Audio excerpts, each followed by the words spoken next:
2월 셋째 주 주일 예배를 사도신경으로 신앙 고백을 드림으로 하나님께 예배를 드리겠습니다. 전능하사 천지를 창조하신 하나님 아버지를 내가 믿사오며 그 외아들 우리 주 예수 그리스도를 믿사오니 이는 성령으로 잉태하사 동정녀 마리아에게 나시고 본디오 빌라도에게 고난을 받으사 십자가에 못 박혀 죽으시고 장사한 지 사흘 만에 죽은 자 가운데서 다시 살아나시며 하늘에 오르사 전능하신 하나님 우편에 앉아 계시다가 저리로서 산 자와 죽은 자를 심판하러 오시리라. 성령을 믿사오며 거룩한 공예와 성도가 서로 교통한 것과 죄를 사하여 주시는 것과 몸이 다시 사는 것과 영원히 사는 것을 믿사옵나이다. 아멘. 찬송가 400장으로 하나님께 영광을 돌립니다.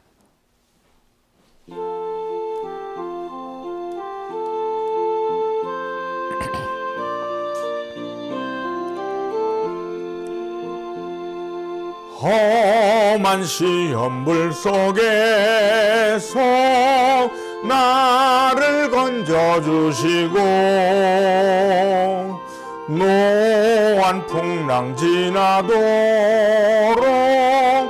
나를 숨겨주소서. 주여 나를 돌보시사 고이 품어주시고 험한 풍파 지나도록 나를 숨겨주소서. 권세 능력 무한하사 모든 시험 이기고 풍랑까지 다스리는 주님 앞에 비오니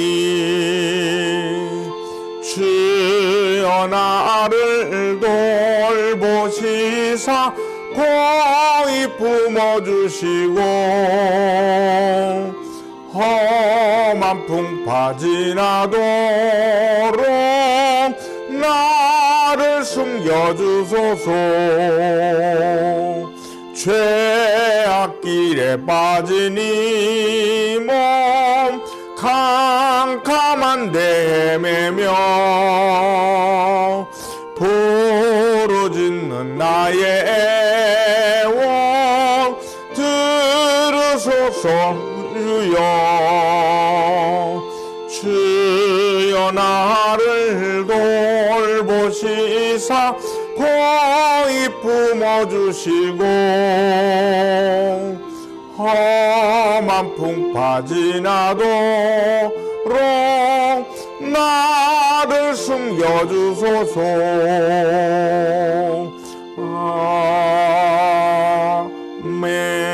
아멘. 기도하겠습니다. 하나님 아버지, 살아계신 하나님께 영광을 돌립니다.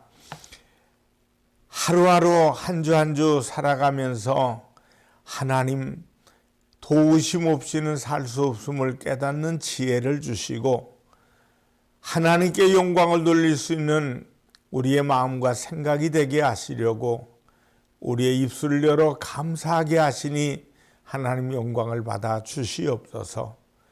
감사하는 자가 하나님을 영화롭게 한다고 했사오니 우리 인생 사는 동안 날마다 하나님을 영화롭게 하는 복 있는 성도의 삶이 되도록 인도하여 주시옵소서.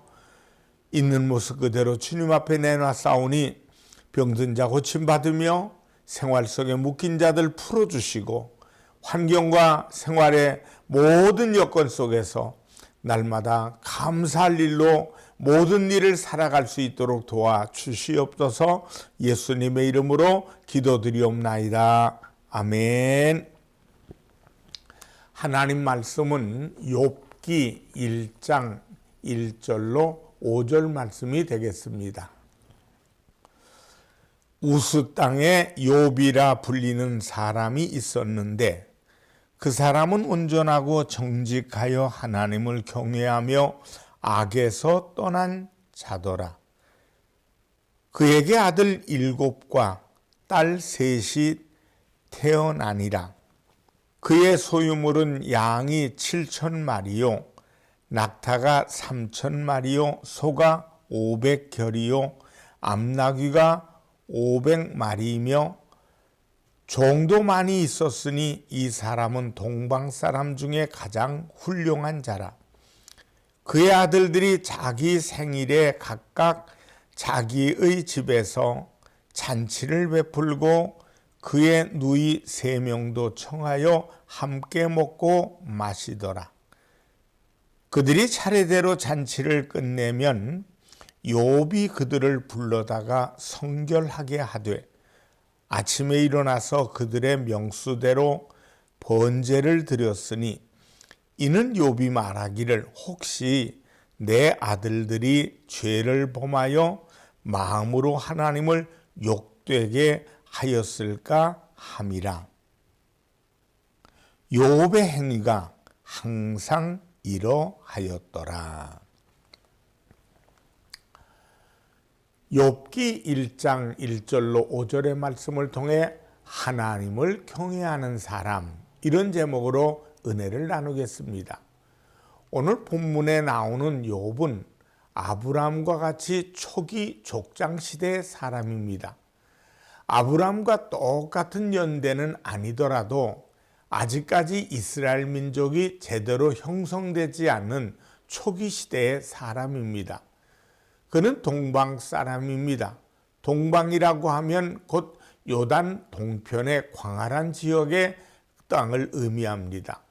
욥은 바로 그 지역에 살던 사람입니다.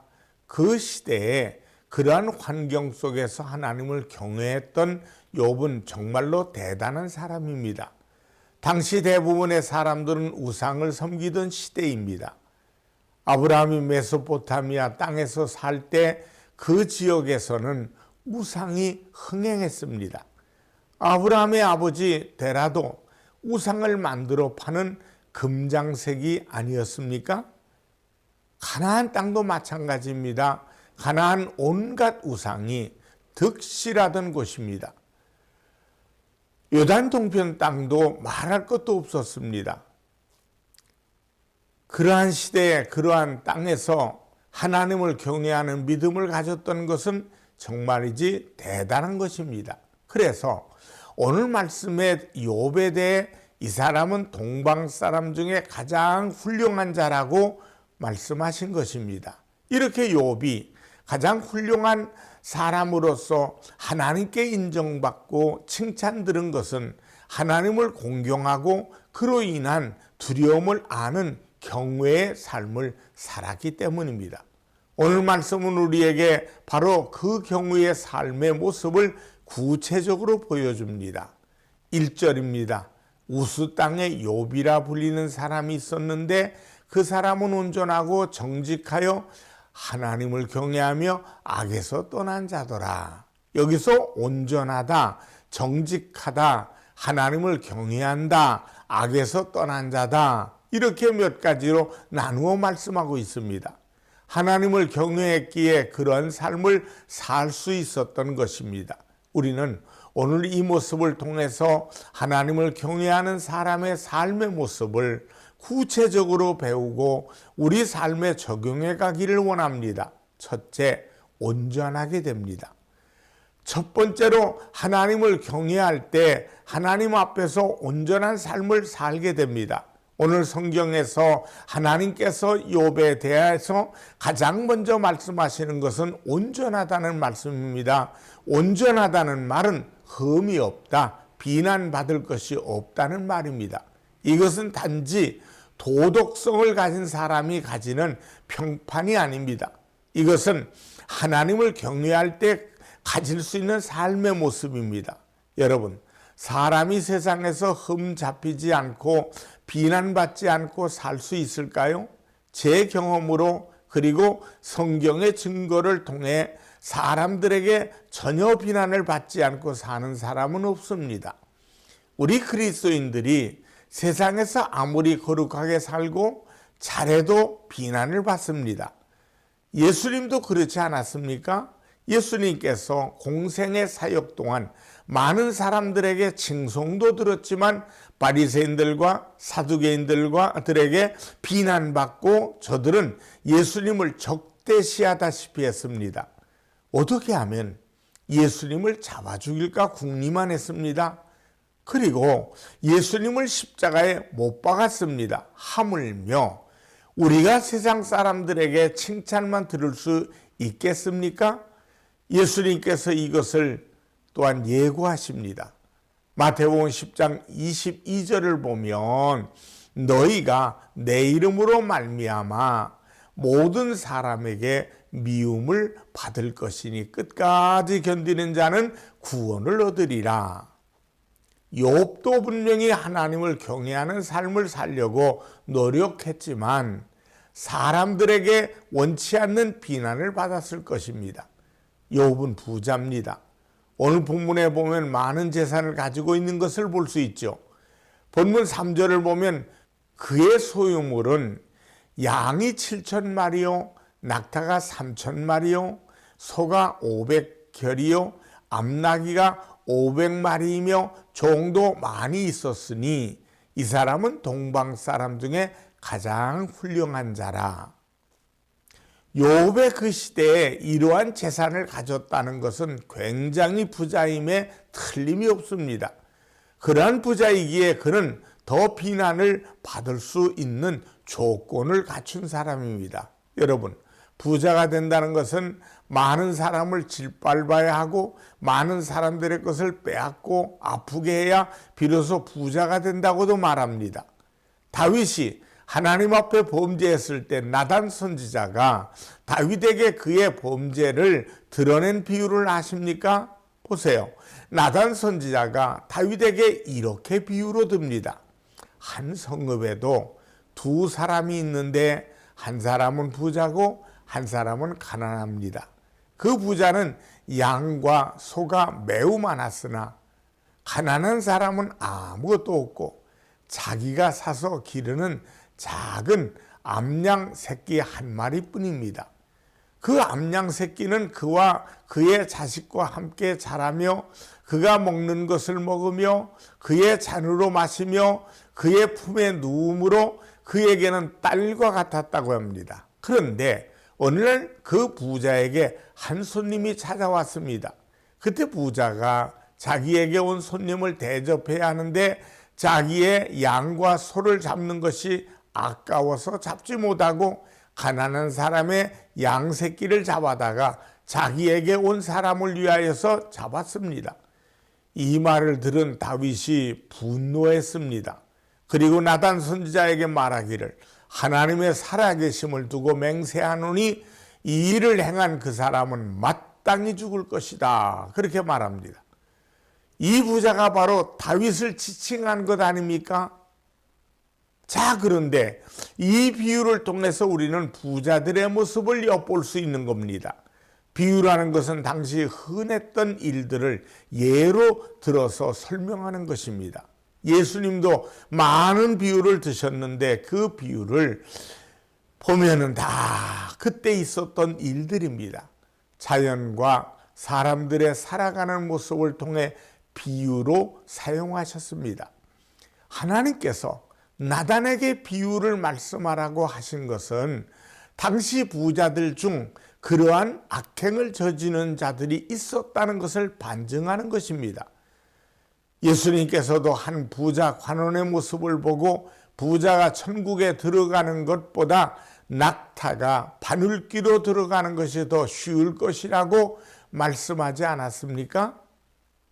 마태복음 23장 24절의 말씀을 찾아보면 나옵니다. 물론 부자는 천국에 들어갈 수 없다는 말씀이 아닙니다. 부자가 천국에 들어가는 것이 쉽지 않다는 말씀이죠. 그만큼 죄를 많이 짓고 사람들에게 비난받는 일을 많이 하고 하나님의 진노를 살 일을 많이 한다는 뜻입니다. 많은 돈과 재물이 오가는 곳에는 크고 적은 범죄들이 일어나기 마련입니다. 욥도 부자이기에 충분히 이러한 면을 가질 수 있습니다. 원하든 원치 않든 부자로서 살아가는 과정에 사람들에게 원망과 불평을 들을 수 있습니다. 그러나 욥은 하나님을 경외하는 사람이었습니다. 하나님 안에서 하려고 애썼습니다. 이런 모습을 하나님께서 보시고 온전하다고 하시는 것입니다. 온전하다 그렇게 말씀하는 것은 어디까지나 하나님 편에서 보아야 합니다. 의의 편에서 보아야 합니다. 하나님께서 보시기에 온전해야 합니다. 하나님께서 보시기에 온전하면 그것은 온전한 것입니다. 하나님을 경외하는 이 욥에 대해 온전하다고 하신 것입니다. 오늘 우리가 살아가는 이 시대에서 우리가 아무리 잘해도 비난받을 수 있습니다. 또 우리가 이런저런 실수로 인해 비난받을 수도 있습니다. 우리가 살아가는 이 세상 어디를 가든 타락한 모습이 역력하게 드러납니다. 일급수에서 사는 쉬리와 빙어와 같이 깨끗하게 살려면 세상을 등지고 깊은 산속으로 들어가서 살아야 할 겁니다. 그러나 우리가 살아가는 현장은 도심입니다. 그렇다면 우리는 잉어나 붕어와 같이 되어야 합니다. 혼탁한 물에서도 자유롭게 헤엄칠 수 있고 그것을 견디며 생존할 수 있는 힘을 가져야 합니다. 하나님을 경외할 때 우리는 이 혼탁한 세상에서 이기며 살아갈 수 있습니다. 그리고 온전한 사람이라고 인정받게 됩니다. 둘째, 정직한 삶을 살게 됩니다. 두 번째는 하나님을 경외하는 사람은 정직한 삶을 살게 됩니다. 욥을 보세요. 그에 대해 말하기를 정직하고 라고 합니다. 욥은 정직했습니다. 이 정직을 히브리어로 야샬이라고 말하죠. 곧다, 곧은 길을 행한다 이런 의미를 가지고 있습니다. 영어 성경에서도 업라이트라고 썼습니다. 어네스트와 같이 정직하다는 뜻입니다. 그 정직이라는 뜻인데 그 정직이 단지 정직하다는 개념이 아니라 똑바른 관계 속에서 공정하다는 의미가 있습니다.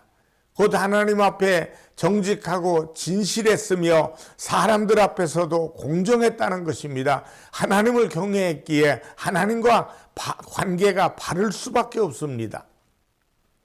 그리고 사람들에게 공정할 수밖에 없습니다. 셋째, 악에서 떠난 삶을 살게 됩니다. 셋째로 하나님을 경외하는 사람은 악에서 떠난 삶을 살게 됩니다. 하나님을 경외하는 사람은 악, 불의를 좋아하지 않습니다. 잠언서 8장 13절을 보면 야훼를 경외하는 것은 악을 미워하는 것이라 나는 교만과 거만과 악한 행실과 패역한 입을 미워하느니라. 하나님께서 악과 불의를 싫어하시기 때문입니다. 하나님께서 싫어하시기에 하나님을 바로 알고 그분을 두려워하는 사람들은 역시 싫어하는 겁니다. 욥은 어떠했겠습니까? 오늘 본문 4절로 5절을 보면 그의 아들들이 자기 생일에 각각 자기의 집에서 잔치를 베풀고 그의 누이 3명도 청하여 함께 먹고 마시더라. 그들이 차례대로 잔치를 끝내면 욥이 그들을 불러다가 성결하게 하되 아침에 일어나서 그들의 명수대로 번제를 드렸으니 이는 욥이 말하기를 혹시 내 아들들이 죄를 범하여 마음으로 하나님을 욕되게 하였을까 함이라. 욥의 행위가 항상 이러하였더라. 저는 개인적으로 이 말씀을 보고 은혜를 많이 받았습니다. 자신의 아들 7명과 딸이 3명입니다. 그리고 부부와 합하면 1년에 12번의 생일을 지내야 합니다. 어떤 달에는 몇 번을 할 수 있고 어떤 달에는 없을 수도 있겠지만 1년 12번의 생일잔치가 그의 집에서 베풀어졌습니다. 그럴 때마다 잔치 후에는 그들의 명수대로 번제를 드렸다고 합니다. 그 이유가 자신의 아들들이 잔치를 베풀다가 하나님 앞에 범죄하여 마음으로 하나님을 욕되게 하지 않았을까 싶어서였다는 것입니다. 잔치의 자리에서 먹고 마시다 보면 범죄할 수 있기 때문입니다. 당시의 사람들은 음료로 포도주를 마셨기에 마시고 취할 수 있었고 취기로 인해서 범죄할 수 있습니다. 때문에 욥은 하나님 앞에 엎드릴 수밖에 없습니다. 그래서 욥은 잔치 후에 꼭 번제를 드리며 저들을 씻는 일을 한 것입니다. 그리고 욥의 행위가 항상 이러했다고 합니다. 이것을 통해 욥이 얼마나 하나님을 경외하면서 경건한 삶을 살기 위해 애쓰고 있는가 하는 것을 볼 수 있습니다. 하나님을 경외하는 삶을 살 때 우리도 이렇게 악에서 떠난 삶을 살려고 애쓰게 됩니다. 우리는 죄를 피할 수는 없습니다. 세상에서 엄청나게 세상은 오염되어 있습니다. 우리가 원하든 원치 않든 지은 죄가 쌓이고 또 쌓이는 것입니다. 그것에 대해서 회개, 씻음을 통해 우리의 자신을 씻어내는 것이 중요합니다. 그리고 죄악이 우리 안에 침투해 오는 것을 우리는 어쩔 수 없습니다. 그러나 그것이 내 안에 둥지를 틀게 해서는 안 됩니다. 마틴 루터는 말했죠. 새가 머리 위로 지나가는 것은 어쩔 수 없다. 그러나 내 머리 위에 둥지를 틀게 해서는 안 된다 말합니다. 우리가 하나님을 경외한다면 죄가 내 안에 둥지를 틀지 않도록 할 수 있습니다. 그 죄를 미워하기 때문입니다. 여러분은 얼마나 그렇게 싸우십니까? 얼마나 나를 씻어내려고 노력합니까? 어떤 한 분이 자신의 하루 중에 제일 즐거운 시간 가운데 하나가 바로 그 시간이라고 하시더군요. 하루의 일과를 다 마치고 저녁 시간에 몸을 씻는 것이 그렇게 좋을 수가 없답니다. 하루의 먼지와 땀을 털어내고 씻어내는 시원함과 후련함을 느끼는 즐거움이 있습니다. 그러면서 그분은 함께 영혼을 씻습니다. 그래서 더더욱 감사하고 좋다는 것이에요. 사랑하는 성도 여러분, 세수를 하거나 샤워를 할 때 여러분의 영혼도 함께 씻으십시오. 기도는 언제나 어디서든지 할 수 있습니다. 하루를 마무리하고 씻는 그 가운데서 기도를 할 수 있습니다. 그러나 자신을 씻는 그 자신의 그 모든 것을 씻을 그 시간에 자신의 죄를 회개하고 기도로 함께 씻는다면 좋지 않을까요? 하나님을 경외하기 때문에 그렇게 할 수 있는 겁니다. 하나님을 경외하기 때문에 죄와 악으로부터 멀어지기 위해서 힘쓰는 것입니다. 넷째, 시험에서 이기는 삶을 삽니다. 또 하나 우리가 욥을 통해 하나님을 경외하는 사람의 모습을 볼 수 있는 것은 하나님을 경외하는 사람은 시험에서 이길 수 있다는 것입니다. 욥은 시험으로부터 이겼습니다. 욥의 시험에 대해서 우리가 잘 압니다. 그는 10명의 자녀를 다 잃고 모든 재산을 잃었습니다. 심지어 몸에 악창까지 생겨 몸의 부스럼을 기왓장으로 긁어야 하는 고통을 겪었습니다. 이로 인해서 그의 아내가 저주하고 떠나갔습니다. 주변 사람들도 그를 등졌습니다. 친구라고 하는 사람들이 찾아와서 네가 무슨 죄를 지었기에 이런 일을 당했는지 생각해보라고 하며 사람들이 자꾸 아픈 상처에 소금을 뿌리는 것 같습니다. 그는 모든 것을 잃은 고통과 함께 육체적인 고통을 겪어야 했습니다. 하나님을 경외하는 사람은 이 하나님을 경외하는 사람인 욥이 왜 이런 고통을 당해야 했을까요? 잠언서 19장 23절을 보면 야훼를 경외하는 것은 사람으로 생명에 이르게 하는 것이라 경외하는 자는 족하게 지내고 재앙을 당하지 아니하느니라고 말합니다. 하나님을 경외하는 사람에게 재앙이 있지 않을 것이라고 하십니다. 그런데 왜 믿음의 사람에게 시험이 있는 겁니까? 하나님께서 그를 사랑하고 신뢰했기 때문입니다. 하루는 하나님의 사람들이 하나님 곁에 와서 섰는데 사탄도 그 곁에 왔습니다. 그 사탄이 와서 네가 어디서 왔느냐고 물으시니까 이에 세상에 여기저기 두루 다니다가 왔습니다 라고 보고합니다. 그때 욥에 대해서 말씀하십니다. 하나님께서 욥에 대해서 말씀하시면서 그를 칭찬하실 때 이 사탄이 하나님께 항변합니다. 욥이 어찌 까닭없이 하나님을 경외하겠습니까? 그런 것은 다 하나님이 복을 주셨기 때문입니다. 만약 그의 모든 것을 거둔다면 과연 그럴까요? 이에 하나님께서 욥의 모든 것을 사단의 손에 붙이시면서 비극적인 인간적인 어려움이 찾아오기 시작합니다. 그러나 하나님께서 사탄에게 진정으로 하나님을 경외하는 것이 무엇인지를 보여주시고자 한 것입니다. 그리고 하나님께서 욥을 사랑하고 신뢰하신 것입니다. 또한 그를 더 축복하시기 위해서입니다. 진짜 재앙은 시험의 고난이 아닙니다. 하나님을 떠나는 것입니다. 하나님을 경외하지 못하고 교만과 거짓 속에서 사는 것입니다. 하나님을 경외하는 사람은 최종 승리자의 삶을 삽니다. 고난을 당하는 중에 욥은 많은 어려움을 겪었고 하나님께 대한 불편한 마음, 원망스러운 마음도 있었습니다. 그래서 자기의 생일을 저주하기까지 했습니다. 그러나 그는 믿음을 버리지 않았습니다. 끝까지 하나님을 경외하는 마음으로 자신을 지켰고 믿음을 지켰습니다. 그로 인해 그는 더 큰 축복을 얻게 됩니다. 사랑하는 성도 여러분, 분명한 것은 하나님께서는 당신을 경외하는 사람을 사랑하고 신뢰하신다는 점입니다. 신뢰하기에 시험을 허락하시기도 합니다. 그러나 그 시험을 감당할 수 있는 시험입니다. 하나님께서는 당신의 사람에게 감당할 수 있는 시험 외에는 허락하지 않으신다고 했습니다.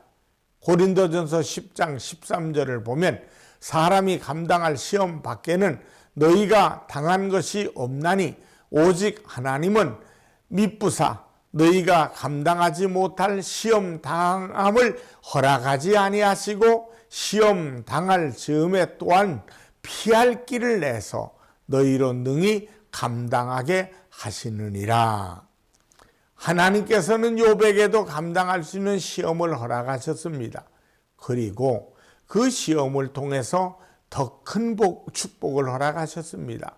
우리도 마찬가지입니다. 우리에게 시험이 올 때마다 우리가 하나님을 경외하는 믿음으로 간다면 우리는 능히 이겨나갈 수 있습니다. 그리고 그 시험 후에 우리는 더 강하고 축복으로 나아가게 됩니다. 이것이 하나님을 경외하는 지혜요, 능력이요, 축복입니다. 욥처럼 하나님을 경외하는 삶을 삶으로 여러분의 평생에 주님의 은혜가 축복이 넘쳐나기를 축원드립니다. 기도하겠습니다. 하나님 아버지, 하나님께서 우리에게 살아가는 동안에 하나님의 복을 받고 살게 하심을 감사합니다. 이제 2025년을 출발해서 1월을 보냈고 2월 달도 이제 하나님 중반전을 보냅니다.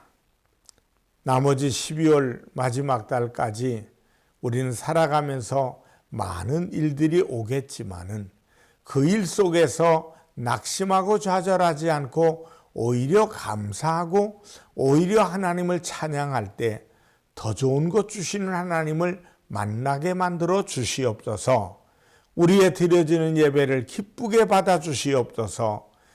하나님 날마다 영광 드리는 모습을 축복해 주시옵소서. 병든 자가 십자가의 보혈의 피로 깨끗함을 받을지어다.